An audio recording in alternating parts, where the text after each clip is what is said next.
This time it's different. This is the new economy. We are just coming out of the longest bull run in history, 11 years. Started in 2011. And in 2011, I made the biggest fortunes of my life because that was the MBS, mortgage-backed securities, and the CDO crashes, the real estate crashed. And I backed up the truck and I borrowed $300 million to buy the best real estate all across the Southwest. This is the largest, longest bull market in history. And I look at some of these young kids, and I own some Bitcoin, I own some Ethereum, but they're all saying the same thing. This time it's different, and Bitcoin has crashed.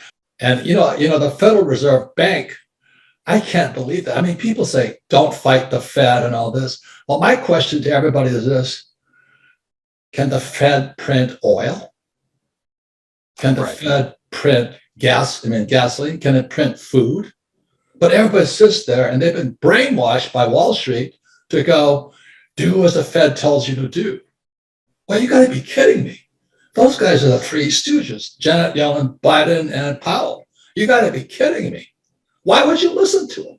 Volcker saying it's going to crush, so he raised interest rates, right? So Powell is now channeling the spirit of Volcker. And, when Volcker crushed inflation, debt to GDP was 30%. And today it's 125% if you believe the numbers. So if he channels Volcker, another thing about history will tell you this: there's never been a soft landing. It's more Fed talk. I've made more money in the last 3 years in my whole life. And so that's what I want to talk about with you today, is that there's other ways of looking at investing, but to think that Powell is going to save you when, as you may know, the reverse repo market is running at $2 trillion a day today. Right. $2 trillion a day. And people are listening to Powell? You got to be kidding me.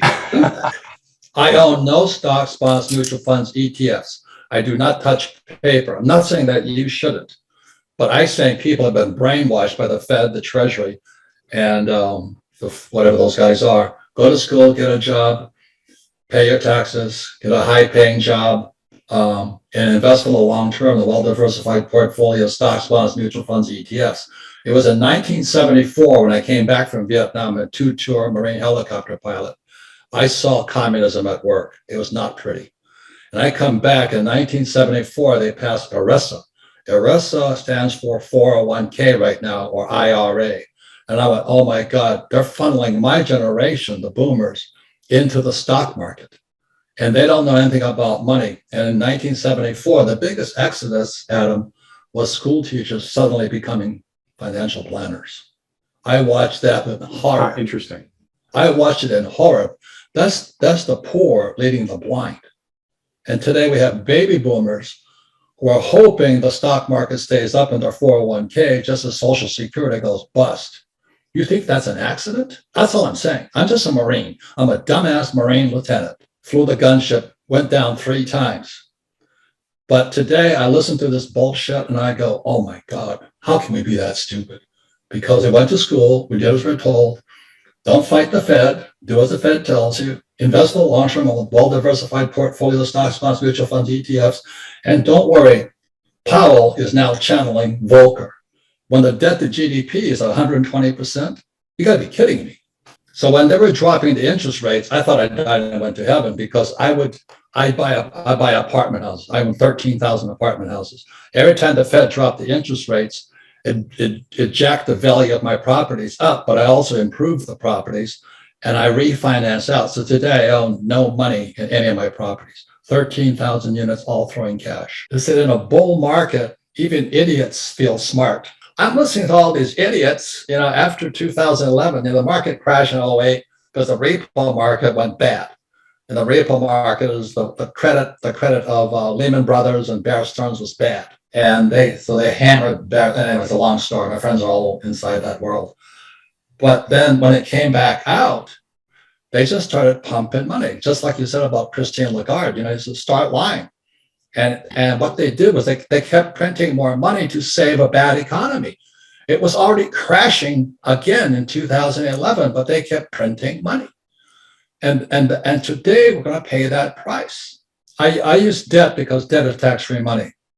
So what I did was I rehabbed my apartment, 13,000 of them. I just kept buying more with the cash flow, and I'd refinance out as interest rates dropped. So I'm in good shape now. Then I took them, then I set all interest rates right now. So I use debt. And who's that guy who says live debt free? Well, that's his opinion. I don't do that. I don't flip houses. Remember all those guys were flipping? Well, everybody flips. Oh, they were stupid. Stupid. When the moment you flip, you have a tax consequence. I never flip. I finance out this tax-free money. And not only that, is when I started investing, I had to invest at 12% interest rates. I like debt, and I don't pay taxes. Because every time I borrow more money to float my properties, there's 3 types of tax breaks. I got appreciation, depreciation, and amortization. So I zero out. So my cost of money is, my tax on debt is 0. And I use that tax, appreciation, depreciation, amortizations, all in rich dad, poor dad, to offset tax in my income. When Biden took the Keystone XL pipeline off, my oil I was selling from the ground, which is a tax break also, went from $30 a barrel to $130 a barrel. Today it's like $120. Yeah. But oh my God, this guy Biden is going to bankrupt us.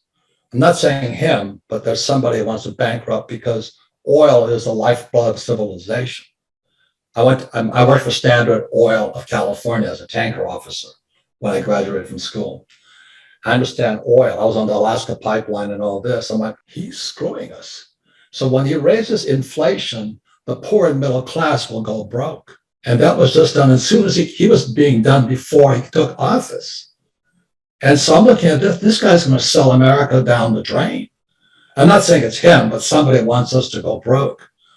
And I'm watching this going, oh my God. So what else can so I have oil wells. I get tax breaks for those, because I don't invest in oil stocks. I work for Standard Oil, but I don't invest in Standard Oil. I invest in the oil in the ground. I'm a wildcatter. Everybody says don't do it. I don't recommend it, but I like doing it. My gold mines don't do it. I like doing it. There's more opportunity today than ever before, but not if you've been brainwashed into going to school, getting a job, paying taxes, live debt-free, and invest in the stock market. This bubble right now, and there's a bigger bubble than 2008. This is the everything bubble. You know, it's going to be not only stocks, bonds, but also credit. I mean, but there's more opportunities going to come out of it. And that's what I'm saying. Be careful who you listen to, because your best asset, but also your biggest liability, are the ideas in your head. And be careful who puts them there.